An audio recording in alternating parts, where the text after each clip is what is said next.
ಒಂದು breaking news ಬರ್ತಿದೆ ನೋಡೋಣ.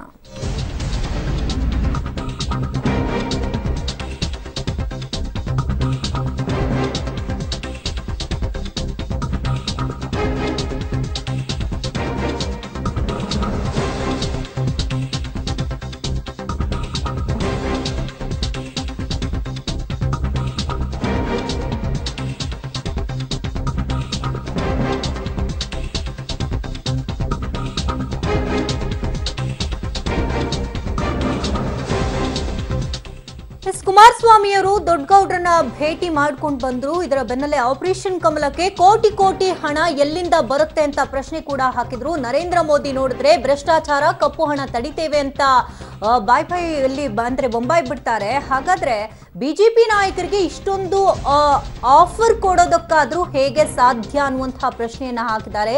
ಬಿಜೆಪಿ ನಾಯಕರು ಆಫರ್ ಕೊಡೋದನ್ನ ನೋಡ್ತಾ ಇದ್ರೆ ನಿಜಕ್ಕೂ ಒಂದ್ ರೀತಿ ಶಾಕ್ ಆಗುತ್ತೆ. ಮೋದಿ ರೀತಿ ನಾವು ಡೋಂಗಿ ಬಜೆಟ್ ಅನ್ನ ಮಂಡಿಸೋದಿಲ್ಲ ಅಂತ ಕುಮಾರಸ್ವಾಮಿ ಅವರು ಮೋದಿಗೆ ತಿವಿದಿದ್ದಾರೆ. ದೇವೇಗೌಡರನ್ನ ಕುಮಾರಸ್ವಾಮಿ ಅವರು ಭೇಟಿ ಮಾಡ್ಕೊಂಡು ಬಂದ್ರು. ನಾಳೆದಿಂದ ಬಜೆಟ್ ಅಧಿವೇಶನ ಕೂಡ ಪ್ರಾರಂಭ ಆಗ್ತಾ ಇದೆ. ಇದರ ಬೆನ್ನಲ್ಲೇ ಆ ಸಂದರ್ಭದಲ್ಲಿ ಏನಾದ್ರೂ ಆಪರೇಷನ್ ಲೋಟಸ್ ರಾಕೆಟ್ ಏನಾದ್ರೂ ಸಕ್ಸಸ್ ಆಗ್ಬಿಡುತ್ತಾ ಅನ್ನೋ ನಿಟ್ಟಿನಲ್ಲಿ ನಮ್ಮ ಇವ್ರುಗಳನ್ನ ಹೇಗೆ ಹಿಡ್ಕೋಬೇಕು ಅನ್ನೋ ನಿಟ್ಟಿನಲ್ಲಿ ಚರ್ಚೆಯನ್ನ ನಡೆಸ್ತಾ ಇದ್ರು. ಇದರ ಬೆನ್ನಲ್ಲೇ ಮೋದಿಗೆ ತಿದ್ದಿರುವಂತದ್ದು. ಇನ್ನಷ್ಟು ಡೀಟೇಲ್ಸ್ ನ ಕಲೆ ಹಾಕೋಣ. ದೂರವಾಣಿ ಸಂಪರ್ಕದಲ್ಲಿ ಅರುಣ್ ಇದ್ದಾರೆ.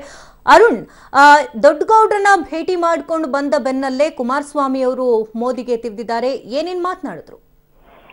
ಶಕುಂತಲಾ, ಮೊದಲನೇದಾಗಿ ದೊಡ್ಡ ಮಟ್ಟದಲ್ಲಿ ಕುಮಾರಸ್ವಾಮಿ ಅವರು ನೇರವಾಗಿ ಸದಾನಂದ ಗೌಡರು ಕೊಟ್ಟಂತ ಹೇಳಿಕೆಗೆ ಅಂದ್ರೆ ಬಜೆಟ್ ವಿಚಾರದಲ್ಲಿ ಮಾತನಾಡಿದ್ದು. ಅವರು ಸರ್ಕಾರ ಉಳಿಸೋದೇ ದೊಡ್ಡಾಗಿದೆ, ಇನ್ನು ಬಜೆಟ್ ಮಾಡಿಸೋದು ಎಲ್ಲಿಂದ ಆಯ್ತು ಅಂತ ಸದಾನಂದ ಗೌಡರು ಹೇಳಿದ್ದಾರೆ. ಅದಕ್ಕೆ ನೇರವಾಗಿ ಹೇಳ್ತಾರೆ, ಪ್ರಧಾನಿ ನರೇಂದ್ರ ಮೋದಿ ಅವರ ರೀತಿಯಲ್ಲಿ ನಾನು ಡೋಂಗಿ ಬಜೆಟ್ ಅನ್ನ ಮಂಡಿಸೋದಿಲ್ಲ, ನಾನು ಒಳ್ಳೆ ಬಜೆಟ್ ಅನ್ನ ಮಂಡಿಸ್ತೀನಿ, ಎಲ್ಲರೂ ಕೂಡ ನಿರೀಕ್ಷೆಯನ್ನ ಇಟ್ಕೊಳ್ಬಹುದು ಅಂತ ಬಜೆಟ್ ಅನ್ನ ಮಂಡಿಸ್ತೀನಿ ಅನ್ನೋದು ಒಂದು ಮಾತನ್ನ ಹೇಳಿದ್ದಾರೆ.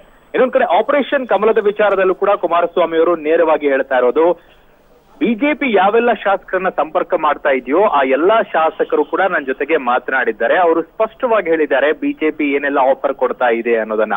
ಆ ಆಫರ್ ಗಳನ್ನ ಕೇಳ್ತಾ ಇದ್ರೆ ಒಂದು ಮಟ್ಟದಲ್ಲಿ ಶಾಕ್ ಆಗುತ್ತೆ ನಮಗೆ, ಆ ಮಟ್ಟದಲ್ಲಿ ಆಫರ್ ಅನ್ನ ಕೊಡ್ತಾ ಇದ್ದಾರೆ ಅನ್ನೋದನ್ನ. ಇನ್ನೊಂದ್ ಕಡೆ ನರೇಂದ್ರ ಮೋದಿ ಅವರು ಹೇಳ್ತಾರೆ ಭ್ರಷ್ಟಾಚಾರ, ಕಪ್ಪು ಹಣವನ್ನೆಲ್ಲ ಕೂಡ ತಡೆಗಟ್ತೀವಿ ಅಂತ. ಆದ್ರೆ ಈ ಮಟ್ಟದಲ್ಲಿ ಆಫರ್ ಕೊಡ್ತಾ ಇರೋದು ಶಾಕ್ ಅಂತ ಹೇಳ್ತಾ ಇರೋದು. Okay, thank you Arun ಬಡ್ಕೇರ್.